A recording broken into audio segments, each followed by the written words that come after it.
गौर से सुनिए दोस्तों, क्या आपने कभी खुद से यह सवाल किया है कि अगर आपका मन आपका गुलाम बन जाए तो आप क्या नहीं कर सकते? क्या आपने कभी महसूस किया है कि आपकी जिंदगी में सबसे बड़ी लड़ाई बाहर की दुनिया से नहीं, आपके अपने मन से है? सुबह उठने का मन नहीं करता, कुछ नया सीखने का मन नहीं करता, बुरी आदतें छोड़ने का मन नहीं करता, गुस्सा आ जाता है, मन भटक जाता है, काम का मन नहीं करता, और फिर दिन के अंत में पछतावा होता है कि आज भी खुद से हार गया। कभी सोचा है कि ऐसा क्यों होता है?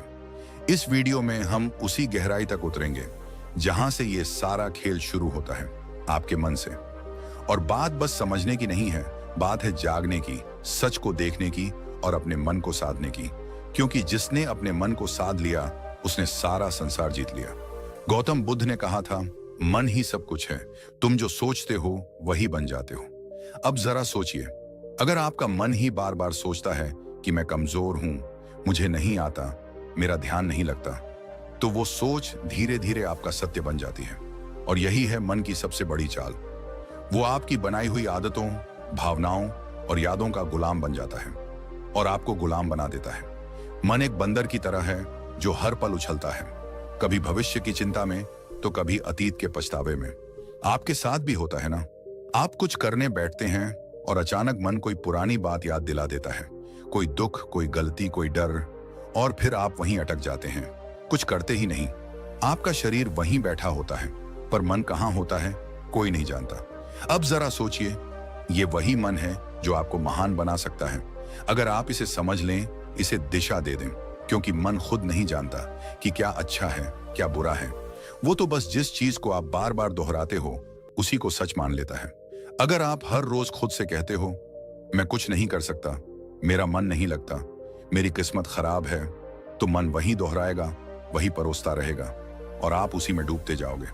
पर अब वक्त आ गया है कि आप इस मन को पहचानो, इसका व्यवहार समझो, इसकी चालाकी पकड़ो और इसे खुद के अधीन करो। मनोविज्ञान कहता है कि हमारे 95% निर्णय हमारे अवचेतन मन से लिए जाते हैं। यानी हम जो सोचते हैं, जो महसूस करते हैं, उसका बड़ा हिस्सा हमें पता भी नहीं चलता और फिर भी वही हमारे जीवन की दिशा तय करता है। यानी अगर आपने अपने मन को सही प्रशिक्षण नहीं दिया तो वो बिना आपकी मर्जी के आपको वहां ले जाएगा जहां आप कभी नहीं जाना चाहते थे। अब एक बात ध्यान से समझो, अगर आपका मन ही नियंत्रण में नहीं है तो दुनिया का कोई लक्ष्य, कोई रिश्ता, कोई सफलता आपको संतोष नहीं दे सकती। क्योंकि उस सब को जीने के लिए सबसे पहले जिस चीज की जरूरत है वो है मन की स्थिरता। आधुनिक विज्ञान भी यही कहता है, दिमाग की वायरिंग और फायरिंग, यानी आप जैसे सोचते हो वैसे ही आप बनने लगते हो। हर बार जब आप नकारात्मक सोचते हो, आपका दिमाग उसी सोच की आदत डाल लेता है और यही आपकी आइडेंटिटी बन जाती है।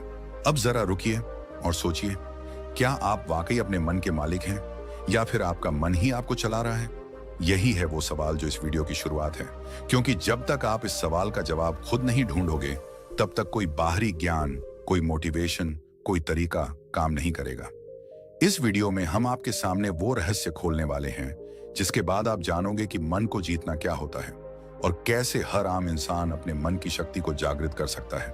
और याद रखिए, मन को जीतना कोई एक दिन का काम नहीं है, ये एक अभ्यास है, एक यात्रा है, एक युद्ध है जो हर दिन लड़ा जाता है। लेकिन अगर आप इस युद्ध को समझ लें तो जीत पक्की है। अब हम उस बिंदु पर पहुंच चुके हैं जहां से असली सफर शुरू होगा। इस सफर में हम जानेंगे मन को कंट्रोल करने की 5 सबसे शक्तिशाली विधियां, जो न केवल आपके विचारों को बदलेंगी बल्कि आपके जीवन की दिशा ही मोड़ सकती हैं। तो बने रहिए इस वीडियो के साथ, क्योंकि अब जो आएगा वो सिर्फ जानकारी नहीं, जागृति है। पहली विधि, सकारात्मक आत्मवार्ता, पॉजिटिव सेल्फ टॉक। क्या आपने कभी अपने आप से कहा है, मुझसे नहीं होगा? स्विंगल, मैं हमेशा गलती करता हूं। जेरेनियम, मेरे बस की बात नहीं है। अगर हां, तो आज इस वीडियो को पूरा देखना आपके जीवन की दिशा को बदल सकता है। क्योंकि जिस व्यक्ति से आप सबसे ज्यादा बातें करते हैं वो कोई और नहीं, आप खुद हैं। और यही बातचीत आपके भविष्य की दिशा तय करती है। हमारा मन जो सोचता है वही हम बनते हैं। ये बात सिर्फ कोई मोटिवेशनल डायलॉग नहीं है, ये विज्ञान भी कहता है और ब्रह्मज्ञान भी। मन को कंट्रोल करने की पहली शक्तिशाली विधि है सकारात्मक आत्मवार्ता, यानी अपने आप से सकारात्मक बातें करना। ये कोई मामूली आदत नहीं, ये आपकी आत्मा से सीधा संवाद है। जब हम रोज खुद को नकारात्मक बातें कहते हैं, जैसे मैं कमजोर हूं, मेरे साथ ही ऐसा क्यों होता है, मुझे कुछ नहीं आता, तो हमारा अवचेतन मन, सबकॉन्शियस माइंड उन बातों को सच मानने लगता है। फिर वही बातें हमारी आदत बन जाती हैं, हमारी सोच बन जाती है और धीरे धीरे हमारा भविष्य भी वैसा ही बनने लगता है। मनोविज्ञान कहता है कि हमारा अवचेतन मन हर उस बात को रिकॉर्ड करता है जो हम खुद से बार बार कहते हैं। इसलिए अगर आप खुद से बार बार बोलते हैं मैं हार जाऊंगा, तो आपकी सोच हारने वाली बन जाएगी। और अगर आप खुद से रोज बोलें मैं कर सकता हूं, मैं सीख सकता हूं, मुझे खुद पर विश्वास है, तो आपका दिमाग उसी दिशा में काम करने लगेगा, सफलता की दिशा में। इस आत्मवार्ता का असर केवल आपके आत्मविश्वास पर ही नहीं पड़ता, बल्कि ये आपके शरीर की ऊर्जा, आपके फैसले और आपकी दृष्टि तक को प्रभावित करता है। गौतम बुद्ध ने कहा था, मन ही सब कुछ है, जैसा तुम सोचते हो वैसे ही बन जाते हो। उनकी ये बात आज के विज्ञान से भी मेल खाती है। पॉजिटिव सेल्फ टॉक हमारे न्यूरॉन्स को नए रास्ते बनाने पर मजबूर करती है। यानी जब आप बार बार खुद से अच्छा बोलते हैं तो आपका दिमाग नई संभावनाओं के लिए खुलने लगता है। अब सवाल उठता है, यह सकारात्मक आत्मवार्ता करनी कैसे है? सबसे पहले, हर सुबह उठते ही अपने आप से एक बात जरूर कहिए, मैं आज पहले से बेहतर हूं और हर दिन आगे बढ़ रहा हूं। ये छोटे छोटे वाक्य आपके दिन की दिशा तय करते हैं। दूसरा, जब भी कोई काम मुश्किल लगे तो खुद से ये मत कहो कि मुझसे नहीं होगा, बल्कि कहो ये चुनौती है और मैं इसे सीखने का मौका मानता हूं। इस सोच से आपका डर छंटने लगता है। तीसरा, अगर आप किसी गलती को लेकर खुद को कोसते हो तो उसी समय खुद से कहो, मैं सीखने वाला हूं, गलती मेरी पहचान नहीं है। ये आत्म स्वीकृति आपके मन को बोझ से मुक्त करती है। दुनिया में कोई भी सफलता तब तक नहीं आती जब तक आप खुद पर विश्वास करना नहीं सीखते, और यह विश्वास तब पैदा होता है जब आप खुद से बात करना शुरू करते हैं, सकारात्मक ढंग से। अब यहां एक बात और समझना बेहद जरूरी है। सकारात्मक आत्मवार्ता का मतलब ये नहीं कि आप हर हाल में खुद से झूठ बोलें, बल्कि इसका अर्थ है अपने अंदर की सच्चाई को देखना, समझना और उसे उन्नत दिशा में मोड़ना। अगर आप किसी कमजोरी को पहचानते हैं तो खुद से कहिए, हाँ ये मेरी कमी है, लेकिन मैं इसे सुधार सकता हूं। बस यही सोच आपको हर दिन एक नए स्तर पर ले जाएगी। इस आदत को अपनाने के लिए आप एक छोटा सा अभ्यास कर सकते हैं। रोज रात को सोने से पहले अपने आप से 3 सकारात्मक बातें बोलिए, जैसे आज मैंने खुद पर काम किया, मैं आगे बढ़ रहा हूं, मुझे खुद से प्यार है। ये बातें छोटी लगती हैं, लेकिन यही छोटी बातें आपके अंदर की जंग को जीतने में मदद करती हैं। बुद्ध कहते हैं, खुशी हमारे अपने विचारों पर निर्भर करती है। तो अगर आपके विचार आपके खुद के बारे में नकारात्मक होंगे तो आपके जीवन का हर कोना दुखी लगेगा। लेकिन अगर आप अपने अंदर सकारात्मक ऊर्जा भरते हो तो मुश्किलें भी साधारण लगने लगती हैं। अब ध्यान दीजिए, यह तो सिर्फ पहली विधि थी, मन को नियंत्रित करने की शुरुआत। इस यात्रा में आगे और भी गहराई है, और अब हम प्रवेश करेंगे दूसरी विधि में, जो आपके मन को स्थिरता और गहराई प्रदान करेगी, ताकि आप न केवल सोचें सकारात्मक, बल्कि महसूस करें आत्मिक शक्ति। दूसरी विधि, लक्ष्य निर्धारण, गोल सेटिंग। क्या आपने कभी सोचा है कि मन भटकता क्यों है? क्यों हम अक्सर एक काम शुरू तो करते हैं लेकिन बीच में ही छोड़ देते हैं? क्यों हमारा मन कभी अतीत की यादों में उलझा रहता है तो कभी भविष्य की चिंता में खोया रहता है? इसके पीछे एक गहरी वजह है, अस्पष्टता। मन को दिशा तब मिलती है जब उसे पता हो कि उसे जाना कहां है, और जब यह दिशा नहीं होती तो मन बिल्कुल उस घोड़े की तरह होता है जो खुली जमीन में बेतहाशा दौड़ रहा हो, बिना किसी मंजिल के। इसलिए मन को नियंत्रित करने की दूसरी शक्तिशाली विधि है लक्ष्य निर्धारण। जी हां, स्पष्ट, यथार्थवादी और प्रेरणादायक लक्ष्य। जिस इंसान ने अपने जीवन का उद्देश्य तय कर लिया, उसका मन खुद ब खुद अनुशासित हो जाता है। गौतम बुद्ध ने एक बार कहा था, यदि कोई व्यक्ति एक बाण को निशाने पर चलाता है तो पहले वह जानता है कि निशाना कहां है। उसी प्रकार जीवन को सही दिशा में ले जाने के लिए मनुष्य को पहले अपने लक्ष्य को जानना चाहिए। यह बात सिर्फ बौद्ध दर्शन में नहीं, बल्कि आधुनिक मनोविज्ञान में भी साफ साफ कही जाती है। मनोवैज्ञानिक कहते हैं कि जब आप स्पष्ट लक्ष्य बनाते हैं तो आपका मस्तिष्क एक केंद्र बिंदु ढूंढ लेता है। यह केंद्र बिंदु दिमाग को एक ही दिशा में सोचने, योजना बनाने और मेहनत करने के लिए प्रेरित करता है। जिस तरह से जीपीएस लोकेशन डाले बिना रास्ता नहीं दिखाता, उसी तरह लक्ष्य के बिना आपका मन आपको कहीं नहीं ले जाएगा, या फिर किसी ऐसी जगह पहुंचा देगा जहां आप कभी जाना ही नहीं चाहते थे। यहां पर एक महत्वपूर्ण तथ्य आता है, रेटिकुलर एक्टिवेटिंग सिस्टम RIS, ये हमारे मस्तिष्क का एक खास सिस्टम होता है जो हमें सिर्फ उन्हीं चीजों पर ध्यान देने देता है जो हमारे लक्ष्य से जुड़ी होती हैं। उदाहरण के लिए, अगर आप सोचते हैं कि मुझे एक लेखक बनना है, तो अचानक आपको किताबें, लेखन से जुड़ी जानकारी और अवसर खुद ही दिखने लगते हैं। ये कोई जादू नहीं है, ये आपका लक्ष्य और दिमाग का आपसी तालमेल है। अब सवाल ये है, लक्ष्य कैसा होना चाहिए? कई बार लोग बहुत बड़े बड़े लक्ष्य बना लेते हैं, लेकिन वो इतने धुंधले और अनियोजित होते हैं कि दिमाग उन्हें समझ ही नहीं पाता। इसलिए पहला कदम है अपने लक्ष्य को स्पष्ट और यथार्थवादी बनाना। उदाहरण के लिए, अगर आप कहते हैं मुझे सफल बनना है, तो यह बहुत ही धुंधला लक्ष्य है। लेकिन अगर आप कहते हैं मुझे अगले 6 महीनों में एक किताब लिखनी है, या मुझे 1 साल में एक छोटा बिजनेस शुरू करना है, तो आपका दिमाग उस लक्ष्य को पकड़ पाता है। यहां एक और बात समझना जरूरी है, लक्ष्य केवल मस्तिष्क को दिशा ही नहीं देता, बल्कि भावनात्मक ऊर्जा भी प्रदान करता है।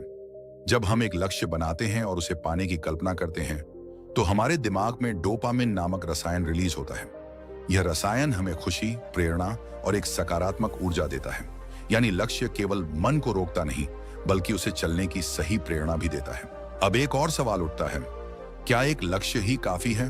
तो इसका उत्तर है नहीं। लक्ष्य का विभाजन होना चाहिए, दीर्घकालिक लॉन्ग टर्म, मध्यकालिक मिड टर्म और लघुकालिक शॉर्ट टर्म। क्योंकि जब हम एक बहुत दूर का लक्ष्य बनाते हैं और उसके बीच कोई पड़ाव नहीं रखते, तो हमारा मन थक जाता है और कहता है अभी तो बहुत दूर है, फिर कभी शुरू करेंगे। इसलिए छोटे छोटे पड़ाव होना जरूरी है, ताकि मन को हर पड़ाव पर एक संतुष्टि और प्रगति की भावना मिलती रहे। आप जब एक लक्ष्य तय करते हैं और उस पर काम करना शुरू करते हैं, तो आपका मन विकर्षणों को खुद ही ठुकराने लगता है। जैसे ही आपका ध्यान भटकता है, दिमाग आपको याद दिलाता है हमारा लक्ष्य अभी अधूरा है, और यहीं से शुरू होता है मन पर नियंत्रण। अब सोचिए, एक मन जिसने खुद को एक दिशा में बांध लिया है, वो कितनी शक्ति उत्पन्न कर सकता है। आपने देखा होगा, जब आप किसी जरूरी काम में पूरे मन से लगे होते हैं, तो आपको भूख, प्यास, थकावट कुछ भी महसूस नहीं होता। क्यों? क्योंकि लक्ष्य ने आपके मन को पूर्ण रूप से फोकस्ड कर दिया है। यही शक्ति अगर हर दिन की आदत बन जाए, तो आपका जीवन वो रूप ले सकता है जिसकी कल्पना आपने कभी सिर्फ सपनों में की थी। आज के समय में सबसे बड़ी बीमारी क्या है? ओवर थिंकिंग, एंग्जाइटी, डिस्ट्रैक्शन, और इन सब का इलाज है लक्ष्य। लक्ष्य तय कर लीजिए और फिर देखिए आपका मन कैसे स्वतः अनुशासित होने लगता है। वो हर चीज जो आपका समय बर्बाद कर रही है, वो बेकार लगने लगेगी। मन बार बार आपको खींचकर आपके लक्ष्य की तरफ ले जाएगा। ये कोई चमत्कार नहीं, ये मन की दिशा बदलने की तकनीक है। अब जरा ये विचार कीजिए, अगर एक छोटा सा चुंबक लोहे की सुई को खींच सकता है, तो एक स्पष्ट और सशक्त लक्ष्य आपके मन को कितना खींच सकता है? मन जो अभी तक इधर उधर भागता फिर रहा था, वह धीरे धीरे उस चुंबक यानी लक्ष्य की ओर आकर्षित होने लगेगा। गौतम बुद्ध ने कहा था, मन अत्यंत चंचल है, लेकिन यदि उसे साध लिया जाए, तो वह आपके सबसे बड़े शत्रु को भी मित्र बना सकता है। इस साधना का पहला चरण था आत्मवार्ता और दूसरा लक्ष्य निर्धारण। ये दोनों विधियां मिलकर आपके मन को भीतर से पुनः प्रशिक्षित करती हैं। ये उसे एक नए रास्ते पर चलाना सिखाती हैं, जहां दिशा है, उत्साह है और स्पष्टता है। तो अगर आप चाहते हैं कि आपका मन आपकी बात माने, तो सबसे पहले आप उसे बताइए कि कहां जाना है। फिर देखिए कैसे वो रास्ता खुद बनाने लगता है। और यही से शुरू होती है वास्तविक आत्मशक्ति की यात्रा। दोस्तों, क्या आप जानते हैं कि हमारा मन सबसे अधिक बेचैन तब होता है जब हमारे पास समय की कोई योजना नहीं होती, जब हम हर काम को टालते जाते हैं, जब दिन रात सिर्फ भाग दौड़ बनकर रह जाते हैं, लेकिन फिर भी मन शांति को नहीं छू पाता। तब असल में दिक्कत समय की नहीं होती, बल्कि उस समय के प्रबंधन की होती है। और यहीं से शुरू होती है मन को काबू में रखने की तीसरी शक्तिशाली विधि, समय प्रबंधन।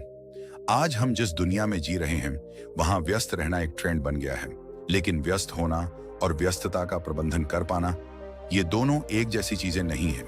अगर आप दिन भर बहुत कुछ करते रहते हैं, लेकिन अंत में थक कर गिर पड़ते हैं और खुद से ही नाराज रहते हैं, तो यकीन मानिए आप समय को नहीं चला रहे, समय आपको चला रहा है। और जब समय हमें चलाने लगे, तो मन खुद ब खुद बेचैन, चिंतित और थका हुआ महसूस करता है। हमारा मस्तिष्क तब सबसे अच्छा काम करता है जब वह जानता है कि अगला कदम क्या है। मन को दिशा चाहिए, स्पष्टता चाहिए और वह स्पष्टता आती है अच्छे समय प्रबंधन से। जब आप हर काम के लिए एक उचित समय निर्धारित कर देते हैं, जब आप जानते हैं कि किस काम को कब करना है, तो आपका मन खुद ब खुद शांत रहता है, क्योंकि उसे पता है अब कुछ भी अनियंत्रित नहीं है। समय प्रबंधन केवल घड़ी की सुइयों को देखने का नाम नहीं है। यह एक विज्ञान है, एक कला है और साथ ही एक साधना है। अगर आपने इसे साध लिया तो आप केवल अपने दिन को नहीं, अपने जीवन को, अपने भाग्य को और अपने मन को भी साध लेंगे। आधुनिक मनोविज्ञान कहता है कि जब हम अपने दिन की योजना बनाते हैं और उसे फॉलो करते हैं, तो हमारा ब्रेन डोपामिन नामक एक रसायन छोड़ता है जो हमें संतुष्टि और ऊर्जा का एहसास कराता है। यह वही रसायन है जो तब निकलता है जब हम कोई उपलब्धि प्राप्त करते हैं। यानी यदि आप हर सुबह अपनी दिनचर्या तय कर लेते हैं और दिन के अंत में उस पर टिके रहते हैं, तो आपका मस्तिष्क आपको एक सफल व्यक्ति की अनुभूति देता है, जिससे आत्मविश्वास बढ़ता है, चिंता घटती है और मन शांत होता है। अब बात करें ब्रह्म ज्ञान की, तो हमारे प्राचीन ग्रंथों में भी समय को सबसे बड़ा गुरु माना गया है। वेदों में कहा गया है, कालो ही परमम बलम, अर्थात समय ही सबसे बड़ी शक्ति है। जो इस शक्ति के साथ चलना सीख लेता है, उसके लिए कोई भी लक्ष्य असंभव नहीं रह जाता। गौतम बुद्ध भी समय के महत्व को भली भांति समझते थे। उन्होंने एक जगह कहा था, जो व्यक्ति एक क्षण को भी व्यर्थ नहीं जाने देता, वह जीवन को पूर्णता के साथ जीता है। बुद्ध के अनुसार जीवन की सच्ची शांति तभी संभव है जब हम हर क्षण में जागरूक रहें, हर पल का उपयोग करें। उन्होंने एक और अद्भुत बात कही थी, भविष्य की चिंता मत करो, भूतकाल के पछतावे में मत रहो, वर्तमान क्षण में जियो, क्योंकि यहीं पर जीवन है। समय प्रबंधन हमें वर्तमान में केंद्रित रहने की कला सिखाता है। जब हम अपने कार्यों को समयबद्ध करते हैं, तो हम अपने मन को अनावश्यक विचारों और चिंता से बचाते हैं। इससे मन न तो अतीत की गलियों में भटकता है, न भविष्य की अनिश्चितता में उलझता है। वह ठहरता है, जागता है और नियंत्रण में आता है। आधुनिक समय में अगर कोई व्यक्ति कहता है, मेरे पास समय नहीं है, तो असल में वह कह रहा है, मेरे पास प्राथमिकता तय करने की कला नहीं है। क्योंकि सच ये है कि हम सबके पास एक ही दिन के 24 घंटे हैं। अंतर केवल इस बात में है कि कोई उन्हें कैसे उपयोग करता है। कोई उस समय से अपने सपनों का महल बना लेता है, तो कोई उसी समय को टालमटोल और आलस्य में गंवा देता है। एक और मनोवैज्ञानिक शोध ये बताता है कि जब कोई व्यक्ति अपने कामों को प्रॉपर टाइम फ्रेम में बांट देता है, तो उसकी निर्णय लेने की शक्ति और आत्मनियंत्रण सेल्फ कंट्रोल में 35% तक की वृद्धि देखी जाती है। यानी समय की सही योजना न केवल काम में सहायता करती है, बल्कि मनोबल और मानसिक स्थिरता को भी बढ़ाती है। अब सोचिए, अगर हर सुबह उठकर आप केवल इतना जान लें कि आज का दिन आपके हाथ में है और आपको इसे इस प्रकार जीना है कि शाम तक आपका मन थक कर नहीं बल्कि तृप्त होकर सोए, तो कितना बदल जाएगा आपका जीवन। आप स्वयं अनुभव करेंगे कि मन अब उतना बेकाबू नहीं है, विचारों का शोर कम हो रहा है और एक गहरी स्पष्टता जन्म ले रही है। समय का सही प्रबंधन एक तरह से अपने आप से किया गया सबसे सुंदर वादा है कि मैं अपने जीवन को अनमोल मानता हूं और इसे यूं ही व्यर्थ नहीं जाने दूंगा। और जब यह भाव मन में दृढ़ हो जाता है, तब मन भी उसी अनुरूप काम करता है, वह आपके नियंत्रण में आने लगता है। तो यदि आप अपने मन को नियंत्रित करना चाहते हैं, शांत और स्थिर बनाना चाहते हैं, तो अपनी दिनचर्या को पुनः रचिए, हर घंटे का हिसाब रखिए और सबसे जरूरी, हर पल को पूरी जागरूकता और गहराई से जीने की आदत डालिए। जब मन देखेगा कि आप समय का सम्मान कर रहे हैं, तो वह भी आपको सम्मान देगा। दोस्तों, क्या आप जानते हैं, हम सबके भीतर एक ऐसी शक्ति है जो अगर जाग जाए तो न कोई डर टिक सकता है, न कोई चिंता, न कोई भ्रम। लेकिन अफसोस की बात यह है कि आज की भाग दौड़ भरी जिंदगी में हम उस शक्ति से बिल्कुल कट चुके हैं। मन एक भटकती हुई हवा बन गया है, कभी अतीत के पछतावे में उलझा हुआ, तो कभी भविष्य की चिंता में डूबा हुआ। और यही सबसे बड़ा कारण है मानसिक अशांति का, नींद ना आने का, अकेलेपन का और आत्मविश्वास की कमी का। आज हम बात करने जा रहे हैं ध्यान की, यानी मेडिटेशन की। ये सिर्फ कोई साधना नहीं, ये कोई ट्रेंड नहीं, ये कोई वेस्टर्न तकनीक नहीं, बल्कि ये हमारी ही आत्मा का द्वार है, जिससे होकर हम अपने भीतर के सच्चे स्वरूप तक पहुंच सकते हैं। हर दिन कुछ ही मिनट का ध्यान आपके पूरे जीवन की दिशा बदल सकता है। और यह कोई अतिशयोक्ति नहीं है, यह विज्ञान भी मान चुका है और ब्रह्म ज्ञान भी बार बार इसी बात की पुष्टि करता है। जब आप ध्यान करते हैं, तो सबसे पहले जो होता है वो यह कि आपका मन स्थिर होता है। वह मन जो अभी तक बंदर की तरह इधर उधर कूद रहा था, वह शांत हो जाता है। और जब मन शांत होता है, तभी तो आप अपने विचारों को स्पष्ट देख सकते हैं। ये क्लैरिटी ऑफ थॉट्स ही आपकी हर समस्या का हल है, क्योंकि समस्या से ज्यादा परेशान करने वाला तो भ्रम होता है, और भ्रम तब टूटता है जब विचारों में स्पष्टता आती है। आज मनोवैज्ञानिक भी कहते हैं कि जब कोई व्यक्ति रोज 10 से 15 मिनट ध्यान करता है तो उसका एमिगडाला, जो हमारे मस्तिष्क का वह हिस्सा है जो डर और चिंता को नियंत्रित करता है, वो छोटा होने लगता है, और इससे व्यक्ति का इमोशनल रिस्पॉन्स सुधरने लगता है। मतलब यह कि जो बात पहले आपको बहुत जल्दी गुस्सा दिला देती थी, वही बात अब शायद आपको हंसी में टालने की शक्ति दे दे। जो पहले आपकी नींद छीन लेती थी, वही अब आपको गहरी नींद में डुबा दे। ध्यान कोई दिखावा नहीं है, ये एक आंतरिक प्रक्रिया है, और यह तभी फल देती है जब आप इसे श्रद्धा और नियमितता से करते हैं। जैसे शरीर के लिए व्यायाम जरूरी है, वैसे ही मन के लिए ध्यान एक आवश्यकता है। ये कोई विकल्प नहीं, बल्कि मानसिक स्वच्छता का मूल आधार है। अब जरा एक पल रुकिए और अपने भीतर झांकिए, बिना किसी आवाज के, बिना किसी शब्द के, बस खुद के साथ कुछ पल बिताने की कोशिश कीजिए। क्या आप जानते हैं कि जब आप गहराई से ध्यान में जाते हैं तो आप न सिर्फ अपने विचारों को समझने लगते हैं, बल्कि आप यह भी महसूस करने लगते हैं कि आप वो विचार नहीं हैं। आप तो वो देखने वाला है जो हर विचार को आते जाते देख रहा है। गौतम बुद्ध ने ध्यान को जीवन का मूल बताया। उन्होंने कहा, ध्यान ही एकमात्र रास्ता है जिससे तुम अपने भीतर की आग को बुझा सकते हो। उन्होंने वर्षों तक मौन साधना की, अपने विचारों को परखा, और उसी गहराई से उन्होंने संसार को बताया कि मनुष्य का दुख किसी बाहरी कारण से नहीं होता, बल्कि उसके मन की अस्थिरता ही उसका सबसे बड़ा शत्रु है, और इस शत्रु को हराने का एकमात्र रास्ता ध्यान है। बुद्ध के अनुसार ध्यान तुम्हें साक्षी बनाता है, और जब तुम साक्षी हो जाते हो, तब तुम अपने डर को भी, अपने क्रोध को भी, अपनी व्यथा को भी बाहर से देख सकते हो। और यही दूरी ही तो है मुक्ति की शुरुआत। आज जितना समय हम बाहरी चीजों पर खर्च कर देते हैं, मोबाइल स्क्रोलिंग, टीवी देखना या बेवजह की बातचीत, अगर उसी में से हम सिर्फ 15 मिनट अपने लिए, अपने मन के लिए दे दें, तो सोचिए हमारा जीवन कितना बदल सकता है। ध्यान करने के लिए किसी विशेष स्थान या किसी विशेष पद्धति की आवश्यकता नहीं, बस शांति हो, एक कोना हो, और हो थोड़ी सी इच्छा खुद को समझने की, खुद से मिलने की। आप चाहे तो आंखें बंद करें, अपनी सांसों पर ध्यान दें, चाहे तो ओम का उच्चारण करें, चाहे तो सिर्फ मौन रहें। तरीका कोई भी हो सकता है, लेकिन परिणाम हमेशा एक ही मिलेगा, शांति, गहराई और भीतर की शक्ति। ध्यान हमें सिखाता है कि शांति बाहर नहीं, भीतर है। ध्यान हमें सिखाता है कि समाधान कोई और नहीं देगा, हमें खुद ही खोजना होगा। ध्यान हमें सिखाता है कि जब तक तुम अपने मन पर नियंत्रण नहीं करते, तब तक कोई भी चीज तुम्हें पूरी तरह संतुष्टि नहीं दे सकती, न दौलत, न रिश्ते, न सफलता। और अंत में एक बात जो सबसे जरूरी है, ध्यान कोई एक बार का प्रयोग नहीं है, यह एक निरंतर यात्रा है। जैसे जैसे आप इस यात्रा में आगे बढ़ेंगे, वैसे वैसे आप खुद को उस रूप में जानने लगेंगे जो आप वास्तव में हैं। आप पाएंगे कि आप सिर्फ एक शरीर नहीं, एक नाम नहीं, एक पहचान नहीं, बल्कि आप शुद्ध चेतना हैं, शुद्ध शक्ति हैं। और जब यह बोध हो जाता है, तब मन पर नियंत्रण कोई कठिन कार्य नहीं लगता। तब चिंता मिट जाती है, तब डर भाग जाता है, तब भीतर से आवाज आती है, अब तुम मुक्त हैं। और ठीक यहीं से हमारी अगली विधि की शुरुआत होती है, जो इस शुद्ध चेतना को और अधिक गहराई से पहचानने की ओर हमें ले जाएगी। जब जीवन की आपाधापी हमें थका देती है, जब विचारों का शोर इतना बढ़ जाता है कि अपने ही मन की आवाज सुनना मुश्किल हो जाता है, तब हम अक्सर मानसिक शांति की तलाश में भटकते हैं। हर कोई यही सोचता है, कैसे अपने मन को काबू में लाया जाए, कैसे इस बेचैनी से बाहर निकला जाए, कैसे अपने जीवन को फिर से संतुलित किया जाए। आज हम बात कर रहे हैं उसी खोज के अंतिम पड़ाव की, मन को कंट्रोल करने की 5 शक्तिशाली विधियों में से 5वीं विधि की, जो दिखने में सरल है लेकिन इसके पीछे छुपी है अनंत शक्ति। यह विधि है शारीरिक व्यायाम, यानी रेगुलर फिजिकल एक्सरसाइज।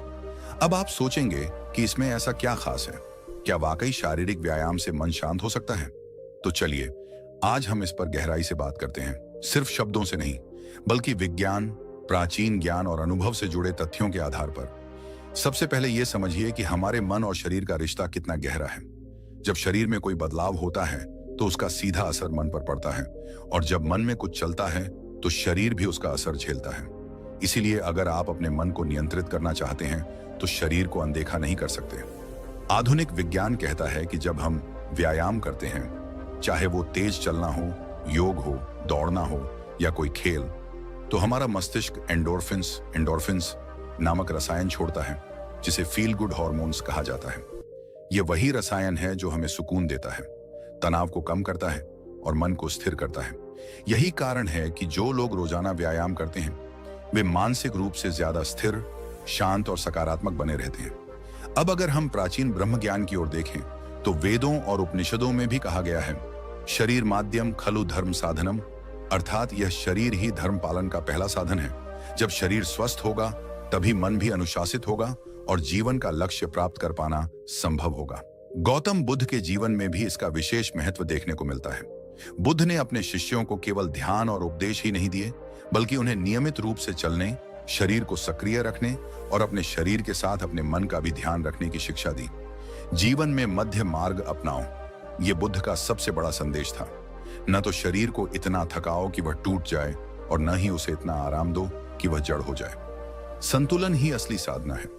ध्यान दीजिए, जब आप थके हुए होते हैं, तनाव में होते हैं या क्रोध में होते हैं तो आपका शरीर कैसा हो जाता है? आपकी सांसें तेज चलने लगती हैं, मांसपेशियां कस जाती हैं, नींद उड़ जाती है और पेट में गड़बड़ी होने लगती है। यह सब शरीर के अंदर का संकेत है कि मन ठीक नहीं चल रहा। लेकिन जैसे ही आप व्यायाम करते हैं, श्वास गहरी होती है, शरीर में ऊर्जा दौड़ती है, नींद सुधरती है और मन हल्का लगने लगता है। इसका एक और गहरा पक्ष है जो बहुत कम लोग समझते हैं। जब आप व्यायाम करते हैं तो आप अपने शरीर से जुड़ते हैं। उस क्षण आप वर्तमान में होते हैं, अभी और यही है being in the present moment, जो कि ध्यान का सबसे मूल सिद्धांत है। और जब आप इस तरह से हर दिन अपने शरीर के साथ उपस्थित रहते हैं तो धीरे धीरे आपका मन भी आपके नियंत्रण में आना शुरू करता है। व्यायाम का मतलब सिर्फ जिम जाना या भारी वजन उठाना नहीं है।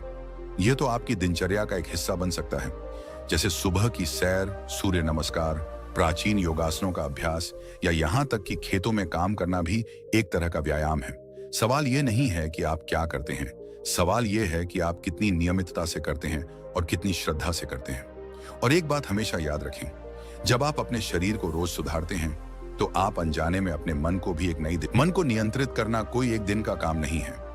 ये एक यात्रा है, आत्मज्ञान की, अनुशासन की और अपने भीतर की शक्ति को पहचानने की। जब आप अपने मन को समझना शुरू करते हैं, उसे दिशा देना सीखते हैं, तो आप खुद महसूस करेंगे कि जीवन में कितनी शांति, स्पष्टता और ऊर्जा आ गई है।